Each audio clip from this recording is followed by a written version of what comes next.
Caramel apple biscuit bombs. Let's see what's cooking.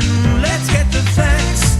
Let's see what's cooking. It's time for Yo-Yo Max 12.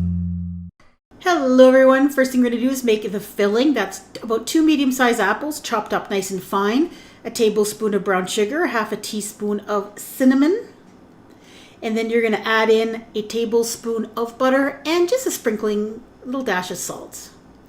And just cook this over medium heat until the apples cook and soften up quite a bit. And you'll see the color of the apples will also change. I decided to add in a 1/4 cup of chopped up pecans. This is optional. You can leave them out if you'd like. Now, let that cool off after it's cooked. You're going to take a refrigerated container of biscuits and take one of the biscuits rounds and just flatten it out between your fingers, or you can use a little rolling pin if you want, until you get something that's very thin, probably 1/4 of an inch to a little bit less in thickness.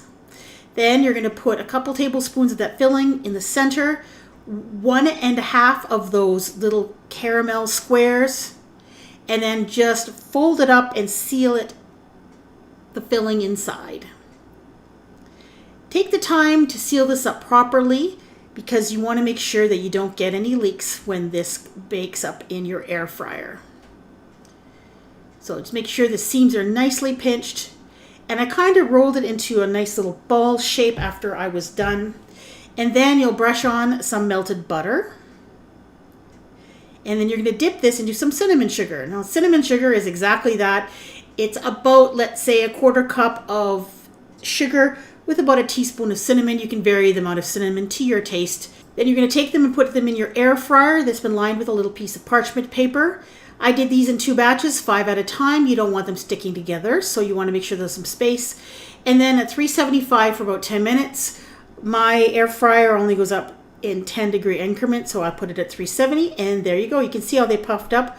The outside coating gets kind of crispy, and these are best eaten warm right out of the air fryer. I had a couple that leaked just a tiny little bit, but 90% of them were perfect. That filling stayed inside, that caramel gets all gooey, and oh, these were amazing. They were really delicious. And even the next day or so, they weren't as crunchy on the outside. They softened a bit, but they were still absolutely delicious. Now, another air fryer recipe that uses biscuits are these biscuit breakfast bombs that has some eggs and cheese and bacon inside of them. Check it out.